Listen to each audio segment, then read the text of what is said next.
आज की राजनीति में 38 साल का एक युवक जो पूरे देश में नहीं पूरी दुनिया में तहलका मचा रहा है। राजनीति का दौर चला हुआ है और 2024 के चुनाव, लोकसभा चुनाव नज़दीक है।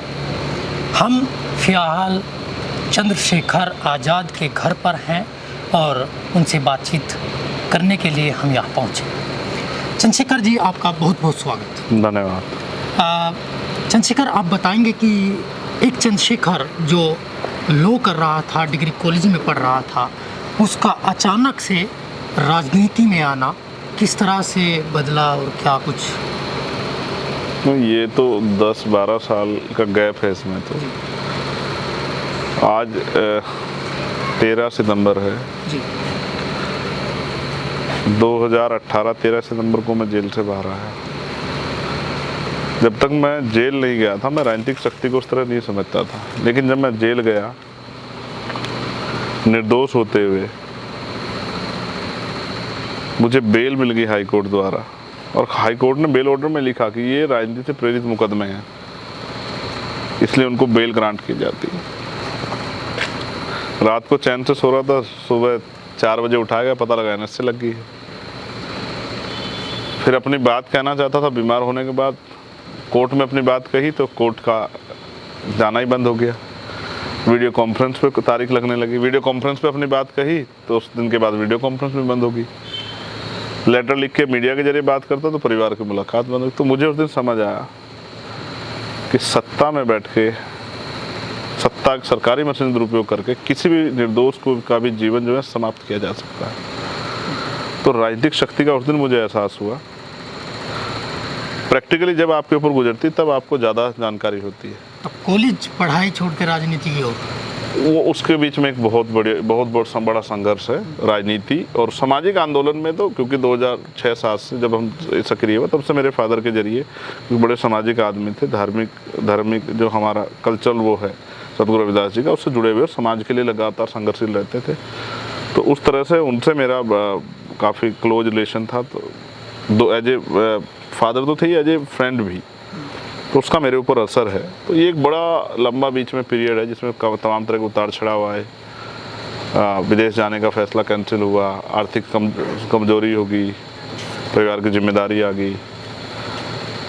चंद्रशेखर के पीछे रावण लगना किसने लगाया, किसने नाम दिया? या मैं इससे सहमत ही नहीं हुई, मीडिया के लोगों द्वारा लगाया गया है।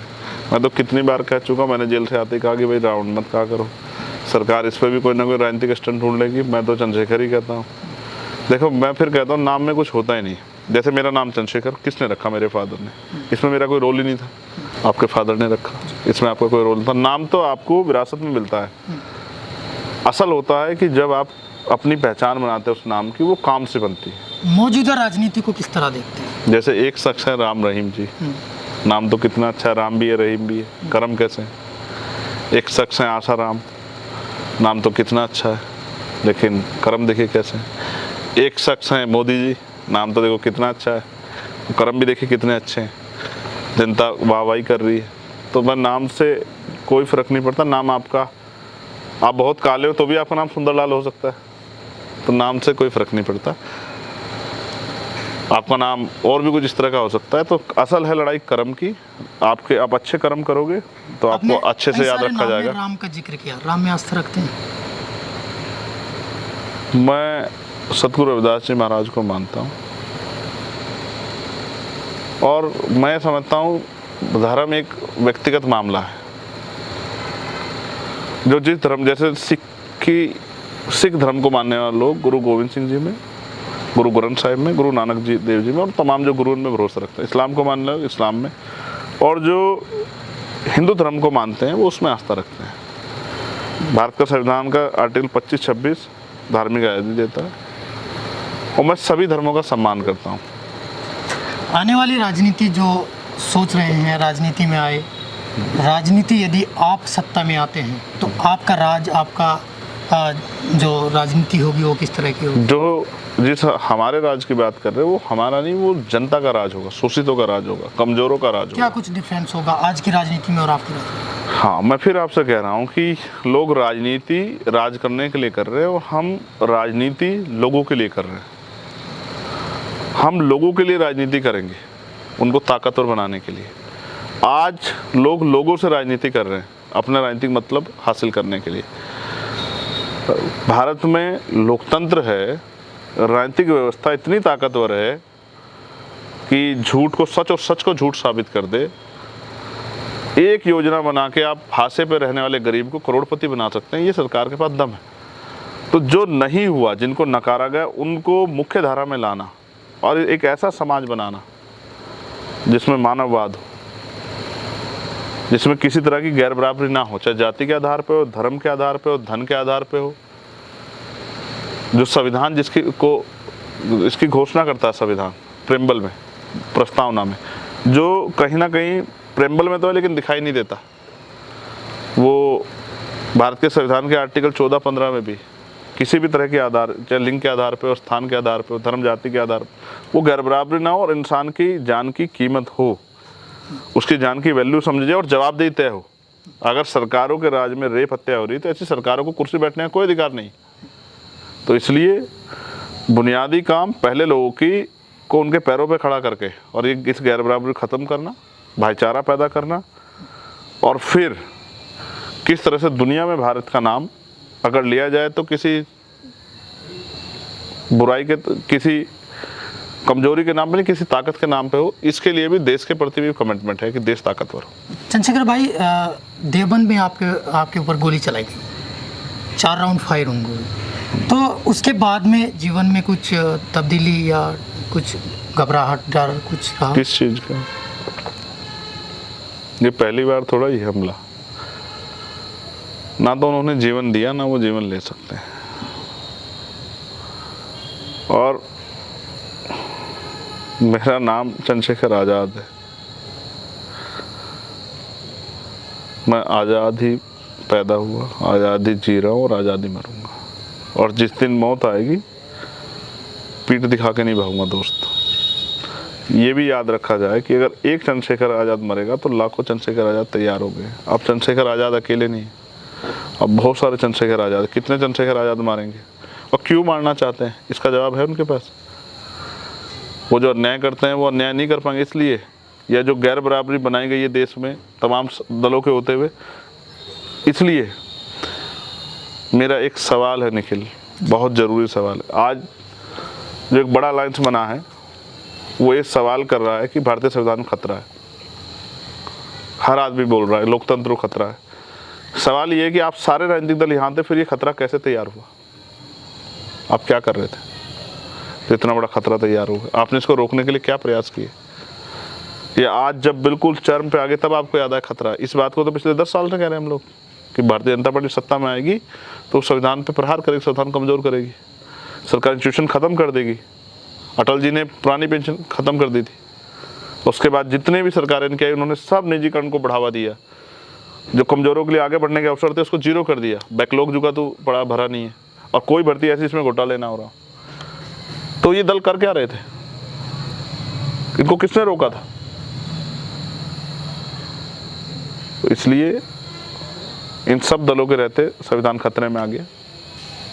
इसलिए आज आज़ाद समाज पार्टी की प्रदेश में भी और देश में ज़रूरत है। देश के अंदर दलित समाज के जो युवा लोग हैं, तो युवाओं के अंदर एक रुझान आपकी तरफ बढ़ रहा है लगातार, बहुत तेज़ी के साथ में आपके साथ युवा जुड़ रहे हैं। अब तो जो लोग मायावती के बहन जी के साथ में थे कभी, वो भी आपके साथ में जुड़ रहे हैं। 45 से अपर के जो एज ऊपर की एज के, आप ये कहना चाहते हैं? हाँ। अच्छा, वो भी आपके साथ में जुड़ने लगे हैं। तो क्या कुछ संदेश देना चाहेंगे युवाओं को, खासकर दलित समाज के लोगों को? क्योंकि आप में उनकी बहुत ज़्यादा हिम्मत भी है। तो और सिर्फ दलितों में ही है क्या?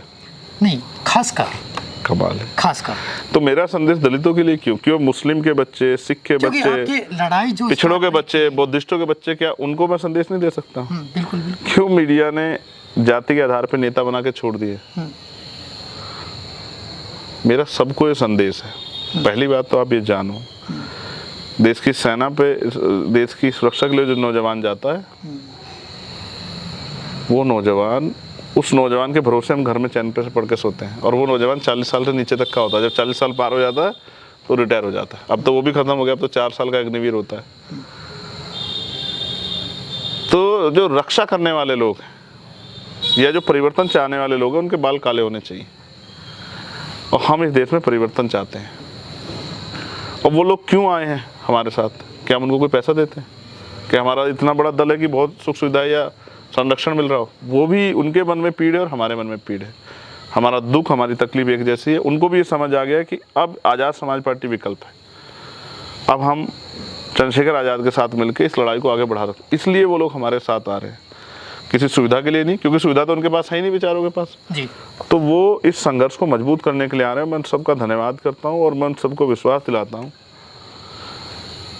कि वो निराश ना हो।